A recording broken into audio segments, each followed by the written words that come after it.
कृपया इस वीडियो को केवल मनोरंजन के लिए देखें। रिश्तों की अग्नि परीक्षा।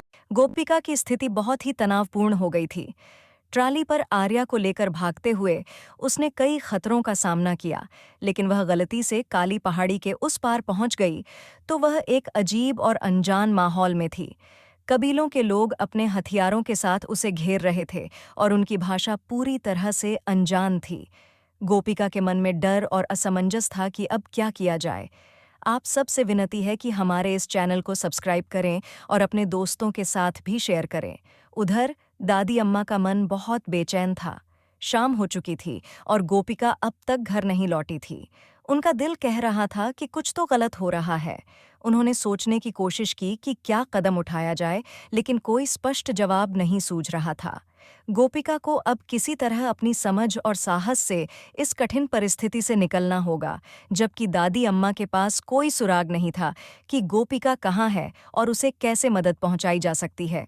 गोपिका भोलेनाथ को याद कर ही रही थी कि सामने से कबीले का राजा और रानी आती दिखाई देती है और उन्हें देख गोपिका और डर जाती है और राजा के पूछने पर जवाब नहीं दे पाती। तभी रानी हिंदी में सवाल करती है। तब गोपिका के मन में एक उम्मीद जग जाती है। वहीं उधर मंथरा के पति प्यार से उसके लिए डायमंड का उपहार देता है, जिसे वह फेंक देती है। वहीं कुछ देर बाद मंथरा दादी के कमरे की लॉकर से पैसे चुराती है। वहीं इधर गोपिका कबीले के राजा को अपनी बात बताते हुए बोलती है, मुझे जाने दीजिए, मेरे घर वाले मेरा इंतजार कर रहे होंगे। तभी रानी बोलती है, हमारे कबीले की मान्यता है कि कोई भी कुंवारी लड़की किसी पुरुष के साथ नहीं रह सकती। अगर जान बचानी है तो झूठ बोलनी पड़ेगी। अगर नहीं बोलोगी तो जान से जाओगी।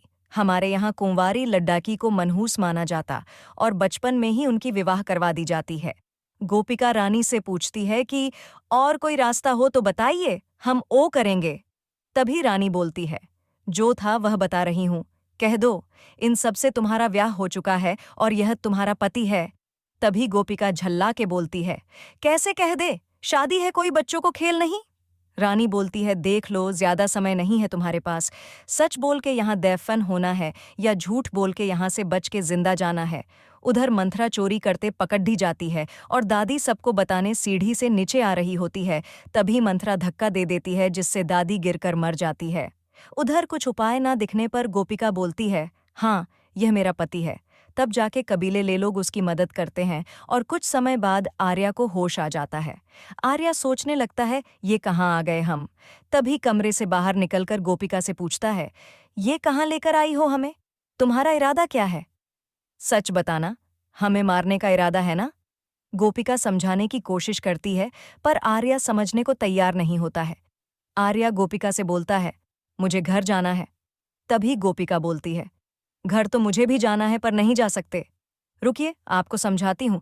तभी कबीले के लोग वहां आ जाते हैं और आर्या उन सब को देखकर हैरान होता है और सोचने लगता है, ये कैसे लोग हैं। अगले एपिसोड में देखिए, आर्या की दादी के साथ मंथरा का कारनामा। वहीं दूसरी तरफ, क्या आर्या गोपी को अपना जीवन साथी बनाएगा? फुल एपिसोड दंगल टीवी पर देखे रोजाना।